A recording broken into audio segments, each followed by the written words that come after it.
Guys, content remix my litre च्यानलमा हजुरलाई स्वागत छ। र आज म चाहिँ यहाँ हजुरहरूलाई होटेलमा काम गर्दैछु। यतिखेर 9:30 बज्यो गाइस। अँधेरो सुनसान छ यता बाहिरपट्टि। एक्लै छु, डर पनि लागिरहेको छ गाइस। साथीहरू छैनन्, सबै निदाइसके। म चाहिँ बर्तन धुँदैछु। अहिले चाहिँ राति भात बनाउँदैछु गाइस। अँधेरो छ, के गर्ने साथीहरू हेर्नु न। यतिखेर बर्तन धोएर मान्छेहरू घर जानुपर्ने। अर्का काम गरेपछि अब सक्नै पऱ्यो। यो बर्तन चाहिँ धोएर आएको होटेलमा हो साथीहरू। भर्खर भाडा माग्दैछु, हेर्नु न, थोरै छैन भाडाहरू पनि। एक्लै छु, दुःख पाएपछि यस्तै काम गर्नुपर्छ गाइस। बाहिर गएर भिडियो बनाउनु पनि सक्दिनँ, मोबाइल चलाउनु पनि आउँदैन। त्यही पनि साथीले दिएको मोबाइल पुग्यो, नत्र मोबाइल चाहिँ गाइस। केही बोल्नु पनि आउँदैन। हजुरले सपोर्ट गरेर माया मलाई पनि लागेको मान्छे सब्सक्राइब गरिदिनु है साथीहरू।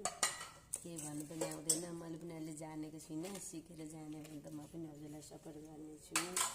भर्खर सिक्दैछु, नजाने जता भए सिक्दाखेरि मलाई उसले टिकटकले पनि बिहान गरिदिनु भयो। आइडीहरू पनि सबै ह्याकरले के लगिदिएर सस्पेन्ड गरिदिनु भयो। अनि के भन्छ, कम्युनिटी गाइडलाइन हानिदिनु भएर छ अरे। मैले अरूले त्यसो भन्छन्, कम्युनिटी गाइडलाइन भने त्यो थाहा छैन साथी। सिक्दाखेरि कहाँ थिच्छु नजानेर। मलाई टिकटकको, युट्युबको, फेसबुकको, मेसेन्जरको साथीहरू, सर म्यामहरूले पनि मलाई सपोर्ट गरिदिनु होला। मैले ती जानेन भने मलाई छ्यामा मारिदिएर 60 वर्षको मान्छे सम्झेर अर्का घर होटलमा काम गर्ने सम्झेर मलाई माया गरेर हजुरले सपोर्ट गरेर मलाई बिहान गरिदिनु होला। कम्युनिटी गाइडलाइन पनि जान्दिनँ होला गाइस, चलाउन आउँदैन मोबाइल, मेरो पालामा थिएन। मलाई चाहिँ एकजना आफन्तले दिनुभएको, अनि त्यही भएर सिक्दैछु। सिकाइदिने मान्छे पनि छैन, कता कता हान्छ साथीहरू। त्यही भएर मलाई पनि माया गरेर सपोर्ट गरिदिनु होला है। हेर्नु म राति त भाडा माग्दैछु, थोरै छैन भाडा पनि। अब त्यस्तो गरेर घर जानुपर्ने, घर पनि टाढो छ, टाढो छ, हिँड्दै जानुपर्ने। सुतिसकेको हुन्छ, घर जाँदा पनि टेन्सन हुन्छ, डर लाग्छ।